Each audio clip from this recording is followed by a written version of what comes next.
Is it really possible for a tiny tweak to your morning coffee routine to ignite your metabolism and put your body into full fat-burning mode for the rest of the day?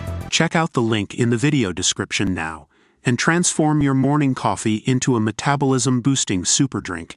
Doctors are warning that extreme cravings for all things salty, from pickles to potato chips, could hint at a rare and deadly health disorder.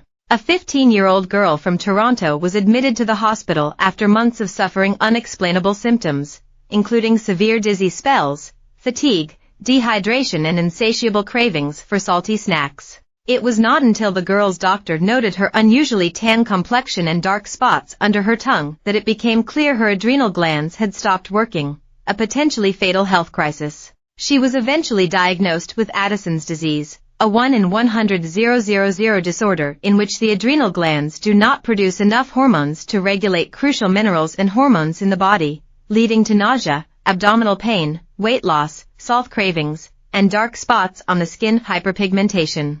The condition can be managed with hormone replacement therapy, but can lead to death if left untreated. Addison's disease upsets the body's delicate balance of hormones, as well as sodium and potassium, two vital minerals that help regulate blood pressure, muscle and kidney function and cell nutrients. Upon arrival, the Canadian patient's sodium level was about 130 millimoles per liter, mol/L, despite eating jars of pickles at a time, handfuls of chips and dousing her meals in salt. Normal sodium levels range from 136 to 145 millimoles per liter, which is necessary to regulate the amount of water in and around cells and for generating electrical signals between nerves, enabling communication between the brain and the rest of the body. An estimated 80% of Addison's disease patients experience salt cravings because the disease causes them to lose an excess amount of sodium through their urine. Normal levels of potassium range from 3.5 to 5.2 millimoles per liter, mol/L,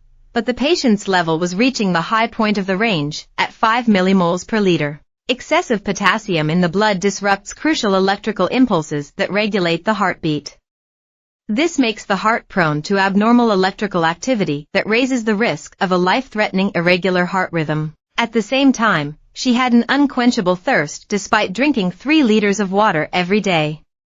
Increased thirst can be an early sign of Addison's because the disease interferes with how the body regulates water levels. The internal medicine specialist treating the girl also noted her tan despite it being fall, prompting the doctor to perform a more thorough physical exam, which is when the physician noticed the hyperpigmentation on the bottom of the patient's tongue, a hallmark sign of Addison's. Patients also experience loss of appetite, reduced blood pressure, dizziness upon standing, unexplained weight loss, muscle aches and nausea. Addison's disease occurs when the adrenal glands don't function properly.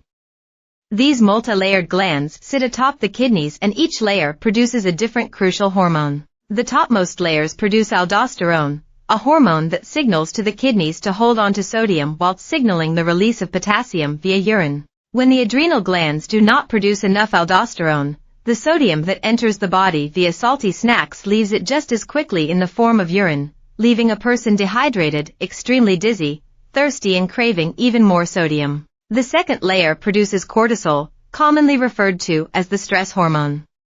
It helps regulate blood sugar, blood pressure and helps the body deal with stress. Not enough can cause nausea, abdominal pain, weight loss, and hyperpigmentation. Addison's disease also affects the third layer, which normally produces DHEA and androgenic steroids, precursor hormones that are converted in the ovaries into female hormones and in the testes into male hormones. Addison's disease can be deadly if left undetected or untreated, but it can be managed with hormone replacement therapy to normalize aldosterone and cortisol levels. Without treatment, symptoms can progress to dangerous electrolyte imbalances, including a spike in potassium levels and eventually organ failure. The condition usually arises from an autoimmune disorder, which occurs when the body turns its own immune system against itself. With Addison's specifically, the body attacks the outer portion of its own adrenal glands. In developed countries, autoimmune disease causes 8 to 9 of every 10 cases.